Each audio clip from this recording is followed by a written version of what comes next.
Shalom anak-anak, bagaimana kabarnya? Ibu harap kalian masih dalam keadaan sehat dan sukacita serta semangat untuk mengikuti pembelajaran kita hari ini. Ya, tadi kita sudah ketemu di Meet, kita sudah melakukan doa bersama. Sekarang kita akan masuk ke materi kita. Kita sudah di bab 13, yaitu karya Allah dalam memperbaharui kehidupan. Selamat belajar. Pembahasan bab 13 merupakan kelanjutan dari bab 12. Nah, dalam bab 12 fokus pembahasan pada Allah sebagai pembaru kehidupan melalui Roh Kudus dan apakah dampaknya bagi remaja. Dan pada bab ke-13 ini, fokus membahas adalah karya Allah dalam memperbarui kehidupan orang percaya melalui Roh Kudus, sehingga pembaharuan itu tidak hanya berlaku bagi manusia tetapi juga bagi alam dan seluruh ciptaan. Nah, dalam pembaruan itu, keselarasan hidup antara manusia dan alam dipulihkan, dan sebagai bagian dari pemulihan itu, manusia memperbarui visinya menyangkut keselarasan hidup dengan alam ciptaan Allah. Pembaruan hidup manusia memiliki efek bagi seluruh ciptaan, di mana manusia yang telah mengalami pembaruan hidup memiliki pandangan positif terhadap alam, serta bersifat proaktif dalam memelihara alam. Nah, aspek ini muncul dalam bab 12 tapi hanya secara umum.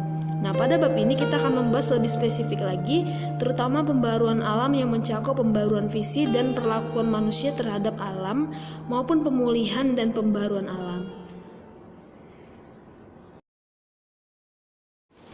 Di kalangan remaja, dapat muncul pertanyaan, mengapa manusia membutuhkan pembaruan? Bukankah manusia telah diselamatkan oleh Allah melalui Yesus Kristus? Karena telah diselamatkan oleh Allah melalui Yesus Kristus, maka manusia harus mewujudkan hidup yang baru. Menurut istilah Rasul Paulus, orang beriman harus hidup menurut roh dan bukan menurut daging. Hidup menurut roh artinya manusia memberi diri untuk dipimpin oleh roh. Dalam perjanjian baru, topik mengenai pembaruan hidup cukup banyak dibahas oleh Yesus maupun oleh Rasul Paulus. Nah, di sini juga kita bisa saksikan percakapan Yesus dengan Nikodemus. Ya, di mana Yesus menggunakan istilah dilahirkan kembali. Selamat menyaksikan video berikut ini. Guru, kami tahu bahwa engkau diutus Tuhan sebagai guru, karena tidak ada orang yang bisa melakukan tanda-tanda ini, kecuali Allah menyertainya. Benar, aku berkata kepadamu, tidak seorang pun bisa melihat kerajaan Allah, kecuali dia dilahirkan lagi. Bagaimana bisa seseorang dilahirkan kembali jika dia sudah tua?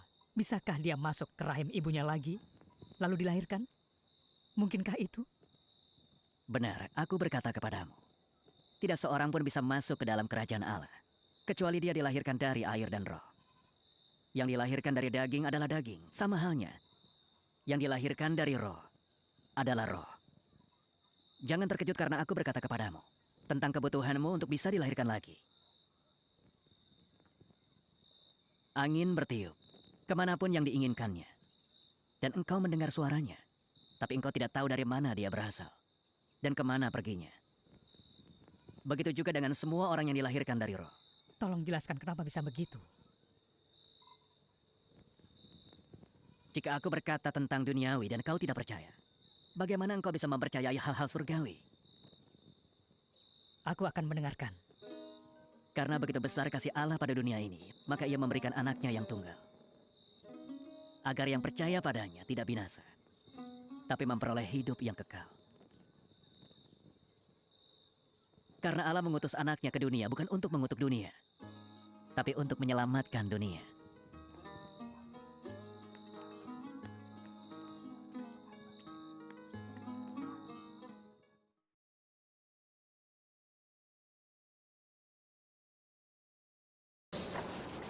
Untuk menjadi bagian dari anggota kerajaan Allah, manusia harus memiliki suatu hubungan yang baru dengan Allah, bertobat dan memiliki hidup yang baru. Nah, melalui iman dan percaya kepada Allah di dalam Yesus Kristus, orang percaya menerima karunia roh yang mengubah hidupnya menjadi manusia yang berbeda dari sebelumnya. Manusia baru yang tidak hidup menurut apa yang diinginkannya, melainkan menurut apa yang diinginkan Allah baginya. Nah, manusia tidak berkuasa atas hidupnya karena Allah yang berkuasa atasnya. Pembaruan itu tidak hanya berlaku bagi manusia, tetapi bagi seluruh ciptaan termasuk alam. Yesus telah menyelamatkan manusia dari hukuman dosa, karena itu tiap orang yang telah diselamatkan perlu menanggapi keselamatan itu melalui pertobatan dan hidup baru.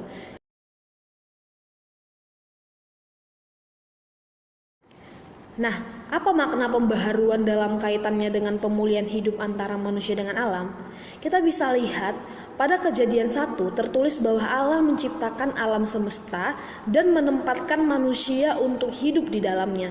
Manusia ditugaskan untuk mengatur kehidupan dan ciptaan lainnya supaya tercipta hubungan yang harmoni di alam semesta. Nah, ada tanggung jawab yang besar bagi manusia sebagai wakil Allah di bumi dalam menjaga ciptaan lainnya. Apakah bukti bahwa alam juga diperbaharui oleh Allah? Kehidupan alam tidak pernah berhenti meskipun terjadi bencana di mana-mana. Misalnya gunung meletus, banjir, longsor, tsunami, dan lain-lain. Namun setelah berbagai peristiwa itu terjadi, kehidupan terus berlanjut. Ada pemulihan. Nah, ini membuktikan bahwa pemeliharaan dan pembaruan Allah lebih kuat dari kecenderungan manusia untuk merusak alam. Hal itu seharusnya membawa pengharapan baru di tengah keprihatinan akan keselamatan alam yang semakin hari semakin memprihatinkan. Nah, jika kita menonton televisi dan mendengar berita tentang kerusakan alam yang terjadi di mana-mana akibat keserakan manusia, mestinya ada perasaan bersalah dalam diri kita. Nah, paling tidak hampir semua orang berlutut melakukan berbagai hal yang semakin memperburuk kondisi alam dan lingkungan hidup, terutama cara hidup kita. Misalnya kebiasaan membuang sampah di sembarang tempat, menggunakan kantong-kantong plastik secara berlebihan, malas memilih-milih sampah untuk didaur ulang atau dijadikan kompos. Nah, kita juga mengembangkan kebiasaan membuang benda-benda yang masih bisa dipakai karena kita tergoda untuk menggantikannya dengan yang baru sesuai dengan model terbaru. Misalnya alat-alat komunikasi seperti telepon genggam, komputer, dan lain-lain. Nah, berbagai sampah elektronik ini sulit sekali dimusnahkan. Nah, akankah bumi kita dipenuhi oleh sampah elektronik yang merusak lingkungan? Belajar mengenai pembaruan Allah bagi manusia dan alam memberikan pencerahan kepada kita untuk mengubah cara hidup kita, yaitu lebih peduli pada keselamatan dan kelestarian alam dan lingkungan hidup. Kita dapat mulai dari hal yang paling sederhana, yaitu membuang sampah pada tempatnya dan mau memilah-milah sampah sebelum dibuang. Kita harus mulai kritis dalam memanfaatkan barang-barang yang menyebabkan alam menjadi rusak dan merana. Misalnya mulai menggunakan sapu tangan sebagai pengganti tisu, karena tisu dibuat dari kertas yang diambil dari batang-batang pohon. Jika pohon ditebang terus-menerus, maka hutan akan menjadi gundul. Nah, hutan yang gundul menyebabkan tidak ada penahan air hujan sehingga terjadi pengikisan, erosi, banjir, dan juga longsor. Nah, melalui pembaruan cara hidup yang memperhatikan keselamatan dan kelestarian alam, hubungan antara manusia dan alam dipulihkan. Karya Allah dalam pembaruan mengembalikan keharmonisan hidup antara manusia dengan alam. Hidup baru artinya melakukan kehendak Allah. Pertama, kehendak Allah dinyatakan di dalam Alkitab. Menurut surat 2 Timotius 3 ayat 16, tulisan yang diilhamkan Allah bermanfaat untuk mengajar, menyatakan kesalahan, memperbaiki kelakuan, mendidik orang dalam kebenaran. Nah, dalam rangka pemahaman dan menerima apa yang diperintahkan Allah dalam Alkitab, tiap orang percaya membutuhkan pembaruan akal budi. Tanpa akal budi yang diperbarui, sulit bagi kita untuk memahami perintah Allah yang ada dalam Alkitab. Bayangkan ada banyak pernyataan yang begitu keras menyangkut perintah Allah yang merupakan kehendaknya. Misalnya mengenai penyangkalan diri, kasih, mengasihi musuh, kesucian, tampar pipi kiri, berikan pipi kanan, jangan menghakimi sesama, jualah segala hartamu dan berikanlah pada orang miskin, dan lain-lain. Yang kedua, bagaimana menerapkan kebenaran Alkitab pada situasi baru yang mungkin atau tidak mungkin dibahas secara jelas dalam Alkitab. Alkitab tidak memberikan